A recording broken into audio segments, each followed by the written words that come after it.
And finishing this thing off, Gracie, it's funny that you talk about a decoder ring. Let's talk about the Oura Ring, shall we? Pretty interesting. So this is coming out now. Anybody heard of the Oura Ring before? I'm just curious if you guys have heard of this before. It says Oura establishes U.S. manufacturing to support growing U.S. defense business. It says at Oura, we are committed to enhancing human performance and helping U.S. service members, which is available to everybody as well, not just the military, helping U.S. service members to stay mission ready. For our work with the U.S. Department of Defense, our largest enterprise customer, reflects a shared commitment to empowering those who serve with secure, actionable insights that enhance mission success. We're honored to be a trusted wearable of choice for the U.S. military and value our long-standing relationship with the U.S. Department of Defense, said Tom Hale, Chief Executive Officer of Oura. We're proud to expand manufacturing to the United States and are committed to empowering the Department of Defense with technology that prioritizes security and promotes readiness, resilience, and effectiveness to support service members and their missions. All right, so we have this wearable ring that apparently tracks things that the United States military is using. What is the Oura Ring? Let's see. The Oura Ring is a wellness tracker in the true sense of the term, although it doesn't fit around your wrists. As you can probably guess by its name, it's designed to fit the finger. It looks like a piece of jewelry from its exterior, but along its inner edge, you'll find all the sensor hardware that powers its health tracking experience. There's no display, just a clean finish that fashionable users will undoubtedly enjoy. So this is a health wearable, not like a wristband or anything like that, but now it goes on your finger. The current model on offer is the Oura Ring 3, which I believe they just came out with the Oura Ring 4, I think.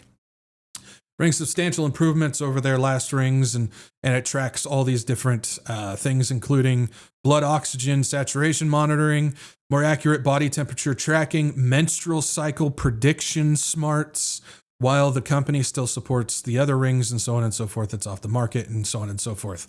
So what does it measure? It measures heart rate variability, respiratory rate, blood oxygen saturation, body temperature, sleep score, readiness score, activity score, period tracking, general activity, and workout tracking.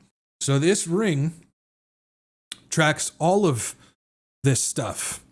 And it's being used for the military and the Department of Defense and so on and so forth in order to do this. Remember when RFK Jr. said he wants all Americans within 4 years wearing a wearable? People are saying, well, I'm not going to wear a Fitbit or anything like that. We could be starting to transition into the ring stuff. So, yeah, and it says right here, it talks about stress management, fitness optimization with physical stress and focused recovery, fatigue risk management, early illness detection, which we'll talk about that in just a second, but it tracks all that stuff as well. Where's it at? Did I pass it? Nope. Where's that? Give me 1 second. There it is. So it says, underscoring its commitment to responsible data practices, Oura will be available to support population-level analysis of risk and readiness on Palantir's Fed Start program. You guys didn't think that we would make it an episode without talking about Palantir, did you? Readiness on Palantir's Fed Start platform, which is authorized at IL5, enabling deployment of the Oura Enterprise platform in environments with heightened security and compliance needs. So this Oura Ring tracker is connected to the Department of Defense and is connected to the Palantir database as well. What is the Fed Start platform? Fed Start, what is it? Right here. FedStart is an initiative to rapidly make Palantir's flagship product, the AIP Artificial Intelligence Platform, compliant with the U.S. government's strict security standards, which includes FedRAMP, DoD, IL5, which that's Oura, and so on and so forth. Traditionally, the use of such advanced technology in the government required years of screening and testing. With FedStart, however, the time required for implementation can be significantly shortened because the technology is provided as a pre-cleared package.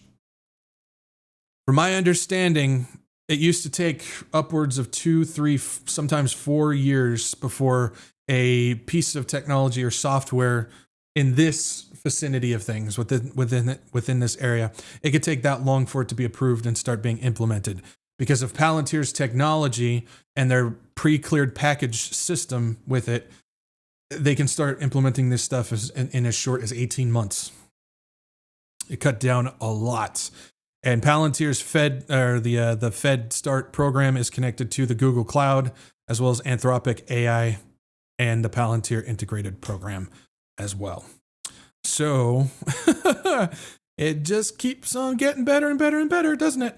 I also found out that this is definitely not something new, because if we head over to the West Virginia University School of Medicine, we can see that the West Virginia University School of Medicine, Rockefeller Neuroscience Institute, and Oura Health unveil a study to predict the outbreak of COOF and healthcare professionals. This is in 2020 that Oura Ring, along with Rockefeller and the DoD,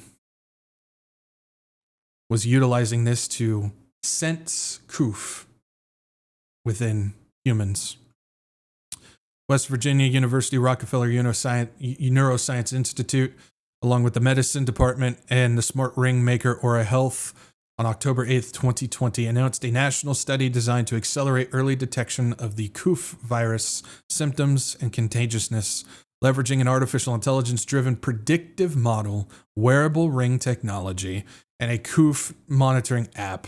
RNI scientists and partners are developing an innovative digital PPE approach that potentially can identify infected frontline healthcare professionals before they become symptomatic, a possible breakthrough in monitoring capabilities and limiting the spread.